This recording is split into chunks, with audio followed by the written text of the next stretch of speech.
Are you ready to have your perceptions of the Wild West shattered?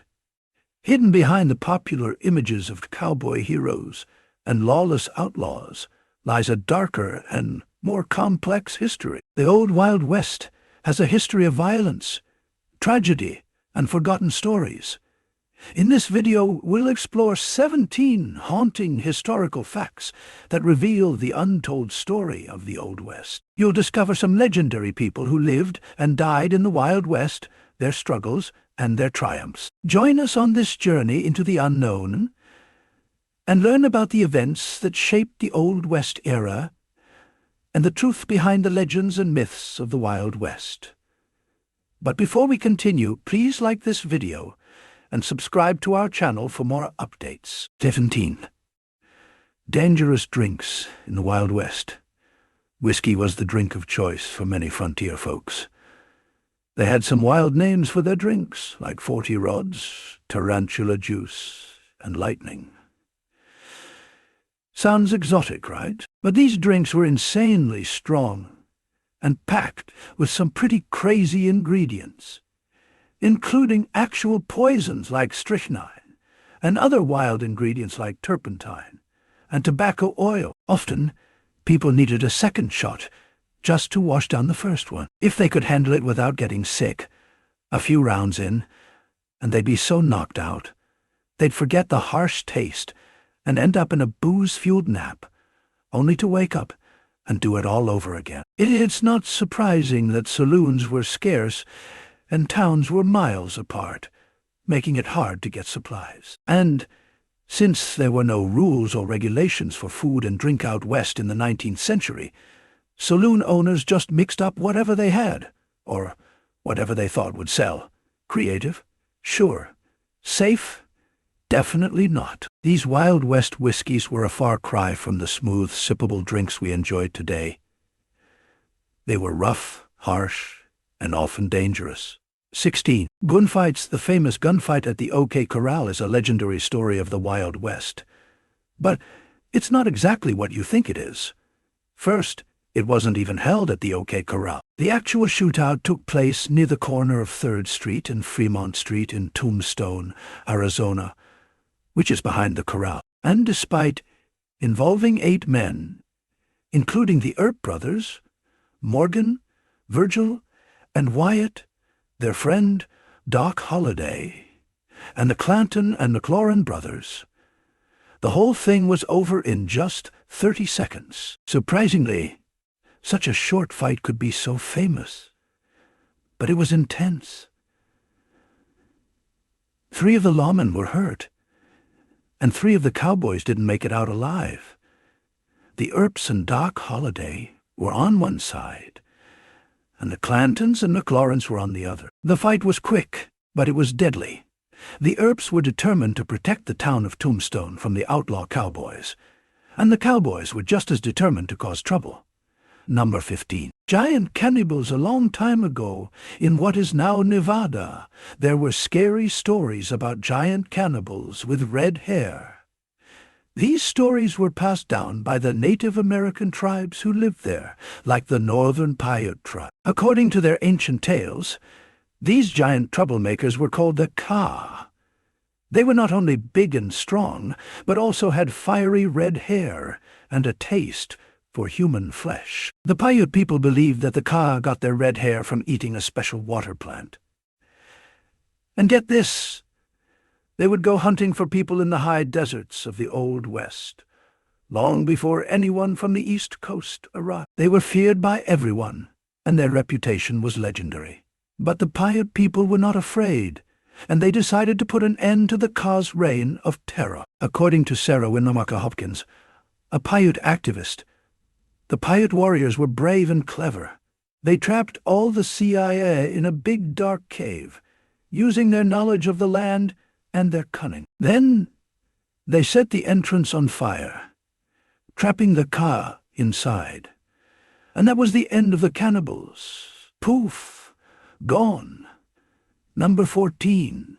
Hidden gold. You might remember the story of the camel-red ghost, but it turns out it might be more made up than true. However, The Wild West has plenty of other crazy tales that are just as fascinating. But the ones that stick are about lost mines and hidden fortunes. Back when the West was being settled, there were gold and silver rushes that drew people from the East. Thousands of men, young and old, feeling lucky, crazy, or just bored, headed west for a chance at a new life. Most of them didn't strike gold and went broke quickly. But the lucky few who hit the jackpot inspired others to dream of their big break. That's when the stories started flying. Tales of lost mines, secret treasures, and hidden loot. People said that miners stashed away their riches to keep them safe from sneaky thieves. And according to the stories, that gold is still out there, waiting for someone to stumble upon it. It's no wonder that people are still searching for it today. 13. Real cowboys' hats. When we think of the Old West, we often picture cowboys wearing big 10-gallon hats. But surprisingly, that's not what real cowboys wore back then. Those iconic hats didn't become popular until the 1920s, thanks to Hollywood movies. In the 19th century, pioneers and cowboys wore smaller, flat-brimmed hats called Boss of the Plain. These hats were designed by John Stetson, a menswear designer, who saw the need for a better hat. Early settlers had been wearing hats made of straw, silk, fur, and wool, which were uncomfortable and impractical. They were too hot in the summer, too cold in the winter, and absorbed rainwater, making them heavy and soggy. Stetson's Boss of the Plains hat was a game-changer. Made from waterproof nutria fur, it had a deep crown and a smaller flat brim that curled up at the ends to shed rainwater. It was also versatile. Cowboys could flip it over and use it as a makeshift water bucket for their horses. The hat was a bit pricey, costing around $5, equivalent to $75 today. But it was durable and lasted a long time, making it a worthwhile investment for cowboys who spent long days under the harsh sun and rain. The Boss of the Plains hat was a practical choice for cowboys who needed a hat that could keep up with their rugged lifestyle. It protected their faces and necks from the sun and kept their heads dry in rainy weather. And as a bonus, it could be used as a makeshift water bucket in a pinch. 12. Crash at Crush. In the late 19th century, William Crush, a railroad executive known for his dramatic flair, wanted to generate excitement for rail travel in America. In 1894, he needed funding for the Missouri, Kansas, and Texas Railroad Company, also known as the Katy. To get attention and support, Crush organized an extravagant carnival in a temporary Texas town named after himself. The main event was a spectacle where two 35-ton train engines would collide to showcase the railway's power. Despite the tragic outcome, 2 people died and hundreds were injured. The event was considered a financial success. Crush had temporarily turned the location into the second-largest city in Texas, attracting over 40,000 spectators. The collision, featuring steam-powered trains hurtling towards each other at speeds over 50 millimeters an inch, resulted in a spectacular explosion of steam, fire, and train debris. While the tragic incident impressed thousands with the might of the railroad, Crush's supervisors were appalled by his actions. After the railroad overseers learned of the deadly collision, Crush was dismissed from his position. His dramatic stunt had gone too far, and he paid the price for his reckless ambition. The event became known as the Crash at Crush, number 11. Civil Wars. One important Civil War battle took place in an unexpected location, New Mexico. In early 1862, Confederate General Henry Hopkins Sibley had a plan to seize gold from Colorado to fund the rebel war effort. He thought it would be easy to march into New Mexico from the south, up the Rio Grande, and even take over Colorado. However, the 1st Regiment of Volunteers in Colorado caught wind of his plan and quickly marched 400 miles south in just 13 days to join forces with Union soldiers at Fort Union near Santa Fe.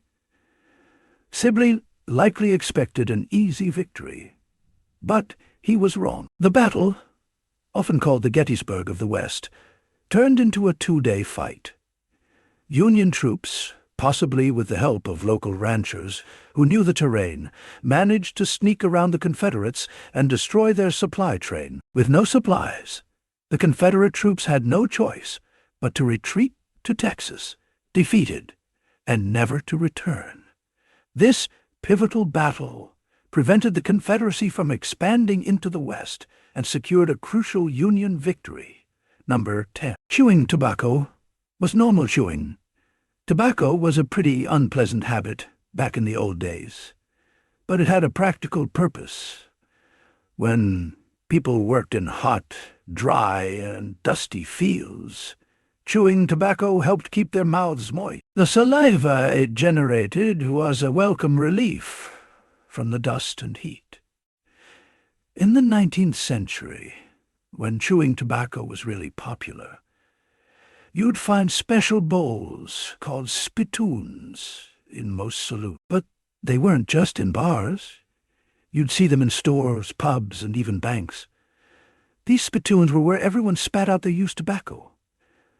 Imagine a bowl full of chewed-up tobacco. Not exactly a pretty sight, but back then, it was just part of the scene, as common as seeing a beer glass on the bar. People would chew on tobacco and then spit it out into these bowls, which were usually made of metal or ceramic. It was a social norm, and everyone did it. The spittoons were often decorated with fancy designs and were a common feature in public places. Number 9. Lack of toilet paper, believe it or not. Toilet paper wasn't a common thing until the mid-1800s. Before we had comfortable toilets inside our homes, people used outdoor sheds, covering a hole in the ground.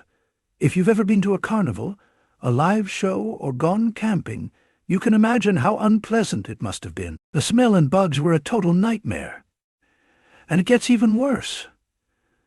Those shared outdoor toilets were not only unsanitary, but they were also infested with bugs. It was like a breeding ground for germs and insects. But wait, it gets even more uncomfortable.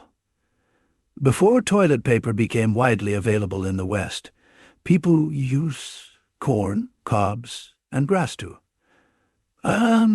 clean themselves.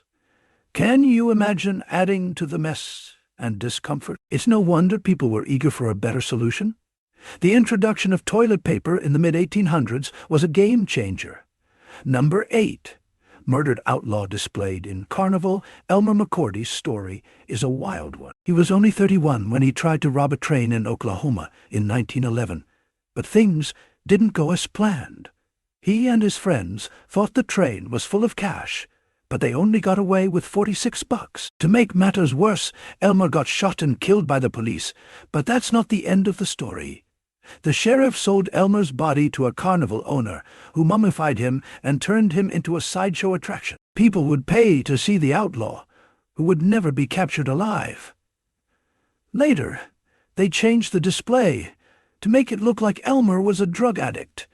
It's crazy to think about a carnival featuring a dead body as a main attraction. Elmer's body kept moving around over the years, from a warehouse to a wax museum, and eventually to a funhouse exhibit at an amusement park in California. In 1976, a film crew working on the TV show The $6 Million Man stumbled upon Elmer's body, and his arm even fell off. Finally, in 1977, someone decided it was time to give Elmer a proper burial. They brought him back to Guthrie, Oklahoma, and laid him to rest 66 years after his death. What a journey! Number 7. Photo shoot of dead outlaws. In the old days, when outlaws died, people wanted to see proof of their demise. Newspapers would sensationalize their stories, exaggerating their adventures and misdeeds. When outlaws met their end, townspeople would demand evidence, and authorities would oblige, putting on a show to deter potential outlaws. Then, photography came along in the early 1800s, and things changed. Instead of just telling stories, people could take pictures of the outlaws, sometimes posing them together, other times solo. It was like a morbid photo shoot, capturing the not-so-glamorous side of the Wild West. These photos were often taken right before the outlaws were buried, and they served as a warning to others who might consider a life of crime. The authorities wanted to show that crime didn't pay, and that outlaws would ultimately meet a grisly end. The photos were a way to rub it in, to show the public that the outlaws had been brought to justice. And for the public, it was a way to get a glimpse into the dangerous and often violent world of outlaws. 6. Town full of widows. The town of Delamar, Nevada had a nickname that says it all: the Widowmaker. Life in the Wild West was dangerous, and people could die in many ways. Outlaws, diseases, conflicts with Native Americans, and wars were all common threats. On top of that, working conditions were harsh, especially in the mines around Monkey Wrench Gulch in Nevada. The town of Delamar was home to one of these mines, and it was a particularly deadly place. A mill was set up near the mine, which released large amounts of silicon dust into the air. This dust was poisonous, and it exposed the people to serious health risks. As a result, many miners died young, leaving behind their wives and families. At one point, the town, which had a population of only around 500 people, was home to over 400 widows. This is how Delamar earned its nickname, the Widowmaker. 5. Planned extinction of buffaloes. In the early 1800s, America was home to millions of bison. Estimates suggest there were between 10 and 30 million of these magnificent creatures roaming the plains. However, by the early 1900s, their numbers had drastically declined to less than 1,000. What happened? The U.S. Army and hired hunters went on a mass-killing spree, aiming to wipe out the bison population. By 1830, they were on a mission to eradicate these animals, which were a vital source of food and hides for Native Americans. One colonel even declared, "Kill every buffalo you can, every buffalo you can. Every buffalo dead is an Indian gone." Even the famous Buffalo Bill Cody joined in, killing 4,000 bison in just 2 years. The bison population hit rock bottom in 1889, with only 256 remaining in captivity. However, thanks to conservation efforts, we've managed to bounce back somewhat. Today, there are between 15,000 to 200,000 bison in the United States, while their numbers are still a far cry from their initial millions. It's a step in the right direction.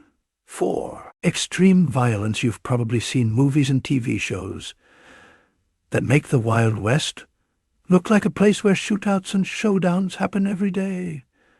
While it wasn't exactly like that, it wasn't a peaceful place either. Take Dodge City, Kansas, for example. It was known as one of the roughest places back then, and for good reason. The murder rate in Dodge City was extremely high. About 165 adults were killed per 100,000 people each year. To put it another way, if you lived in Dodge City between 1876 and 1885, you had a 1 in 61 chance of getting murdered. That's pretty intense. To put this in perspective, in 2020, the most violent city in the world was Los Cabos, Mexico, with a murder rate of 138 per 100,000 people. It's amazing to think that Dodge City was even more dangerous than that back in the day. This shows that the Wild West was a truly dangerous place, even if it wasn't all shootouts and showdowns like in the movies.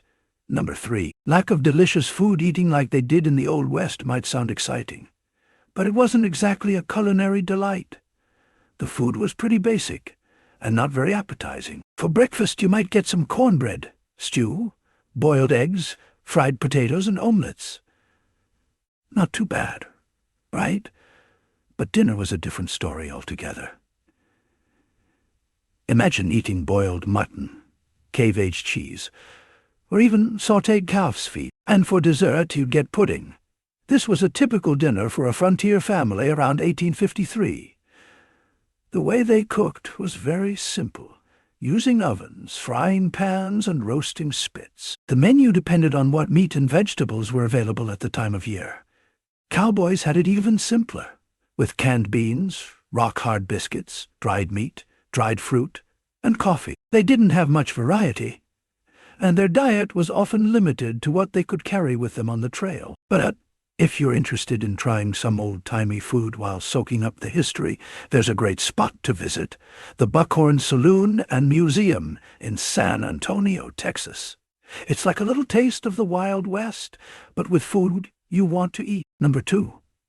Very notorious outlaws. John Wesley Hardin, a notorious outlaw from Texas, started causing trouble at a very young age. By 14, he had already tried to kill someone with a knife, and by 15, he had shot and killed his uncle's slave and 3 soldiers who came after him. In his autobiography, Hardin claimed to have killed 44 men. But many of these stories are hard to prove and are likely exaggerated. However, it's believed that he may have killed between 15 to 30 people during his lifetime. Hardin's life was marked by a series of violent encounters, one after the other. While in Abilene, Kansas, he met Wild Bill Hickok, the local marshal, and surprisingly, they got along. Maybe Hickok didn't know or didn't care that Hardin was wanted for murder back in Texas. But things took a deadly turn on August 6, 1871, when Hardin, drunk and annoyed by a snoring man in the next hotel room, shot through the wall, killing him. People started saying that Hardin was so mean he'd shoot a man just for snoring. After that, Hardin fled town, dodging Hickok and the law until 1875, when he was finally caught and tried for killing a well-liked sheriff in Comanche, Texas. He was only 21 years old and received a 25-year sentence. However, he served only 17 years before being pardoned in 1894. His luck ran out a year later, when a man he had argued with earlier that day shot him in the back of the head while he was playing dice, and then shot him a few more times just to make sure. 1. Family of serial killers. When you think of the Wild West, you might picture cowboys and bandits, but there were also some notorious serial killers, like the Bender family. This creepy family of German immigrants settled in Leavenworth County, Kansas, for just a year between 1871 and 1872. They ran a strange business, a combination of a general store and a small inn for travelers, complete with a barn, corral, and even a well on the property. The Benders, also known as the Bloody Benders, weren't exactly the friendliest folks in town. People thought they were weird, mean, or just a little off. 4 of them lived there, John Bender Sr., and his wife Elvira, their son John Jr., and his girlfriend Kate, who might have been his sister. It turns out this family was up to some dark stuff. They're believed to have killed at least 11 people, burying their victims in their orchard. The family would invite travelers to stay at their inn, and then kill them for their money and belongings. They targeted people who were traveling alone, and no one suspected a thing until a doctor went missing, and a search party found his horse still tied up outside the Bender's inn. As whispers started spreading about all these missing people, and suspicion began to point their way, the Bender family suddenly disappeared, leaving behind a whole lot of questions. It's still a mystery why they did what they did, and how they managed to get away with it for so long. That's it for our journey into the haunting stories of the Wild West. We've explored the darker side of this era and uncovered some surprising truths. We hope you learned something new, had fun along the way, and will keep exploring the fascinating stories of the past. Thank you for watching. Please drop your thoughts in the comments and share this video. Don't forget to subscribe.